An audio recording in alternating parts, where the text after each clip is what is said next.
Hey, I'm Ethan, and welcome to Monster Audio. For £150, these are the Edifier R1855db speakers, and for £150, what do you get?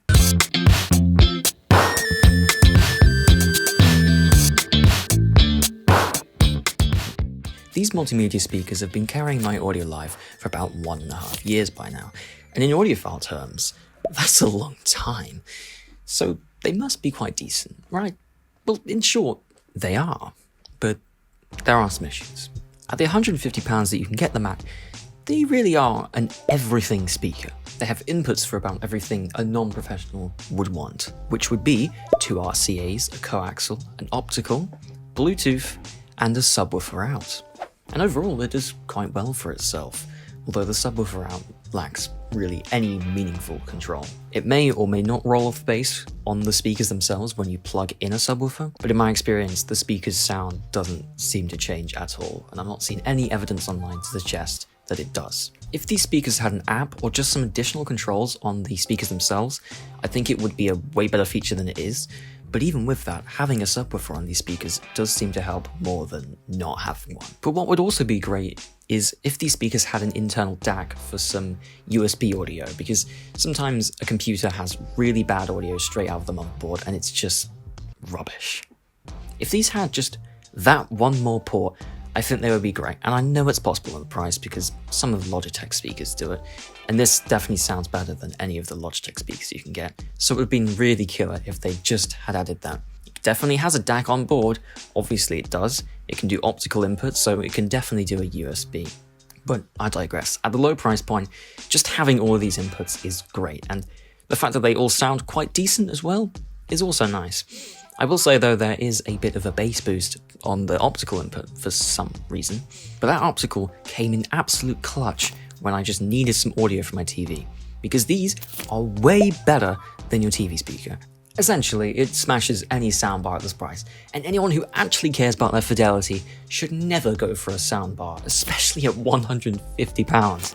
You're not going to get anything good. These don't have a sub or anything, but the expandability that they offer is miles ahead of a soundbar.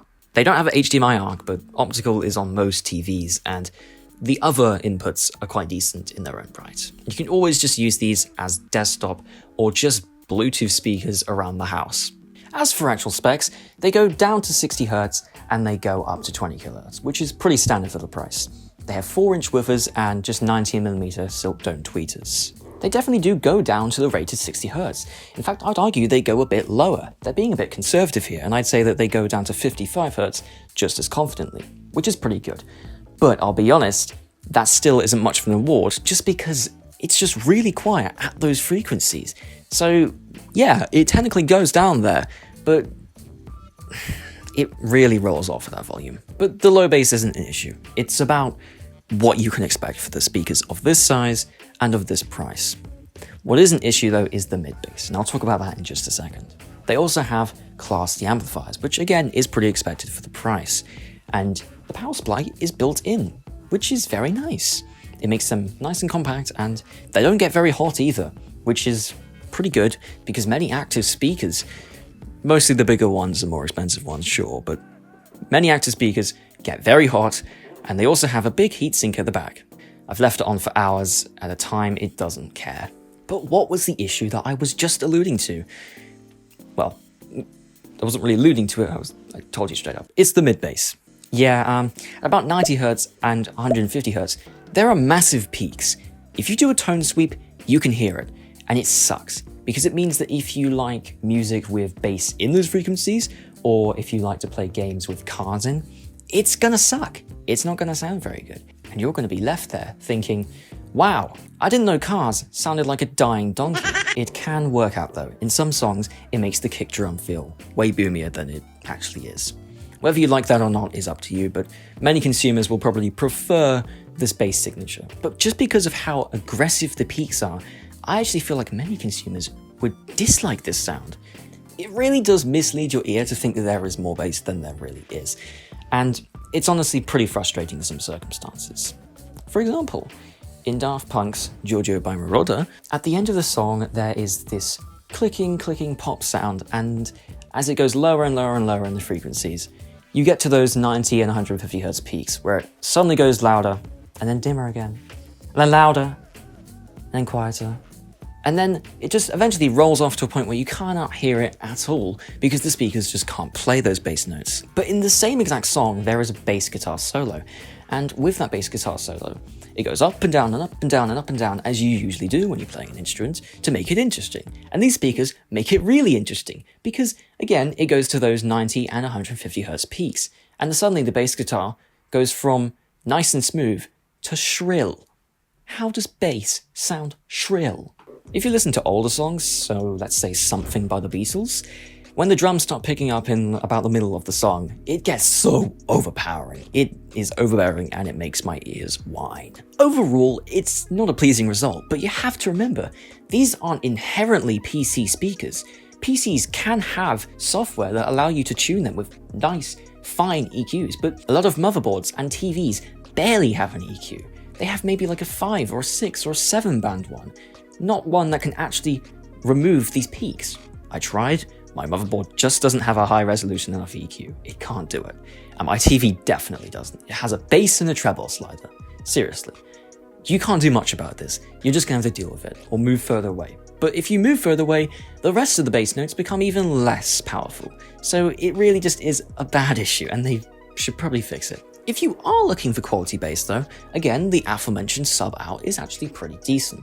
When I used these speakers with a Q Acoustic sub, yes, it was a bad sub, I realise. These speakers came into a world of their own.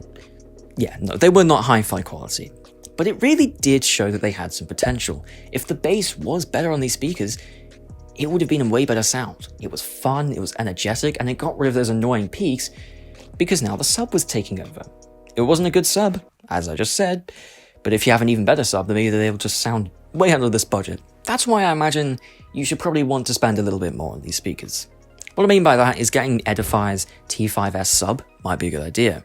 That thing goes down to 35 Hz and it should do it decently enough, and especially if you're just using it for music, I don't know any songs that are really going to go lower than 35 Hz. As for treble, they are inoffensive, they're smooth, perhaps a little bit rolled off, and by default, it's numbing. It doesn't exist.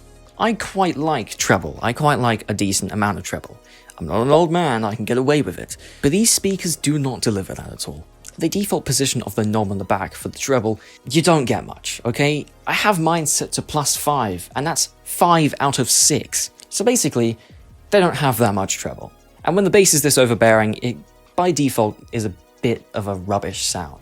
But by increasing that treble, you do balance it out enough for it to be V-shaped, so it's kind of enjoyable, but you still have those peaks, so it's still a bit meh. Luckily, due to veiling the treble, it is quite comfortable. It's inoffensive. It's not really trying to do anything. And it's kind of the same story for the mids. They're not a mid-heavy speaker, and they will not be showing you new details in vocals that you've not heard before. They're gonna play your music. They're gonna play it decently well, and that's about it. They do their day job and then they go home. And that's about as much as someone in this budget can ask for. So for that, they're great. And as for soundstage, it can engulf you at higher volumes, but it's really nothing special. You really have to have an airy song for it to sound airy. Obviously, because it's an airy song, it's gonna sound airy, but you're not gonna get that experience of, wow, they're in the room with me. Wow, it's like they're still alive. No, you're not gonna get that. But if a song is mixed well, then it's gonna play well. If you listen to a naturally airy song like 7 Days by Sting, it's quite enjoyable. You get that surround experience. You're not going to hear in front or behind, but it does engulf you enough to make it sort of convincing. And because that song doesn't lean too heavily onto the bass where this speaker fails, overall it sounds quite good. And 07's Give It Away, which is just fully instrumental, also sounds quite nice. It's a pretty relaxing song and these speakers play it well. But what really pushed these speakers was the Grinch's Ultimatum. That sounded fantastic. Honestly. It was great. Anyway, I think for the budget, they are fine. They're not an imaging king. They can't be. They're cheap as hell, but they're going to be better than a cheap pair of headphones or some very closed-in IEMs, perhaps. They're going to be pretty good, right? They're speakers. You can put them further apart and you can make it feel more spaced out. But as for just general imaging, you're not going to be able to picture the band in the room with you, as I said before. It's nothing special, but it's better than what you may have had before, and that might just be enough. But I'll be honest, at this price you can get some very good headphones, so you might be able to achieve that effect at this cost. And the truth is, if you go used, you might be able to get a fuzzy amplifier or some Q Acoustics 2010s perhaps, for a really cheap price overall, and that setup would likely do better than this at basically everything I just talked about. But people don't always like going used, and people don't always like getting hi-fi separates, so that's why these cheap speakers still exist.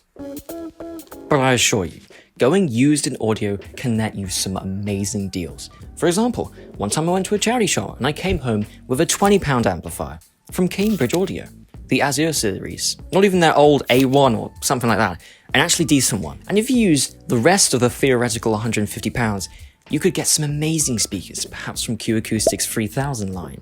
And if you are uncomfortable with going used, which many are, even right now, I think you can get a pair of ELAC debut DB53 speakers from Peter Tyson for like £160 brand new. Yeah, that's on sale, but who's to say you won't find another one? Now, how about their audio quality?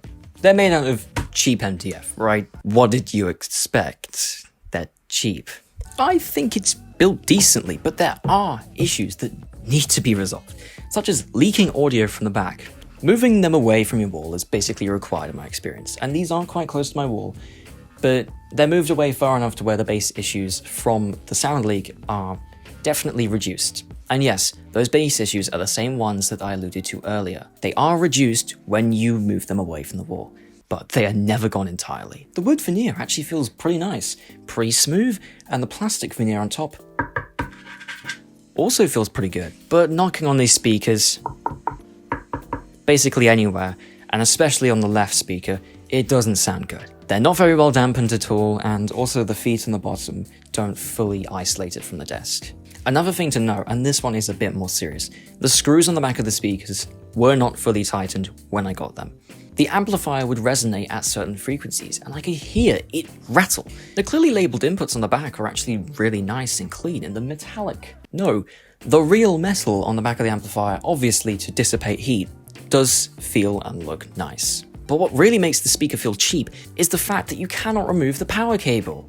Is it really that hard to add a figure of 8 cable? I mean, come on. But moreover, the grill sucks, alright? There's basically no protection on this thing, and it also blocks a bunch of light to the little receiver here. The only real protection here is around the logo. Edifier must really value their brand name, because I don't know what they were thinking to only protect the bottom part of this. What? But on topic with the remote, it's actually really nice. I quite like it. But it's very directional. Many remotes, you can point it basically anywhere in the room and somehow the receiver still sees it. With this, see I'm doing things, but only when I point it directly at the speaker does it do things. But honestly, it's good that the remote is quite decent, because this is the only way you can put the speakers onto standby. They like to claim that it's easily controlled and used via just the speaker, but no, you basically are required to have this remote. Overall, I feel like I've been kind of harsh on these guys. I mean, my opinion is, for the price, these are good, but I just want to reiterate what you can do at £150. And I feel like you're still getting a pretty good deal. You're getting the potential to have a very good 2.1 setup, definitely way above average. And along with that, you get the ability to usurp your soundbar, your computer speakers, or your MacBook speakers, or your TV speakers for £150, all in one. But I'll be honest, if £150 is an issue for you, you should just go used. I'm going to be honest, you shouldn't go any lower in price than these. The truth is, with active speakers, brand new active speakers, if you go lower than this, the only benefit will be the price. There will not be a sound quality increase, so to have one as competitively priced as this is quite cool. Anyway, if you enjoyed this video, if it helped you or anything like that, please leave suggestions below. Like the video, if you did actually like it, that is, and please subscribe because I only have 38 subscribers.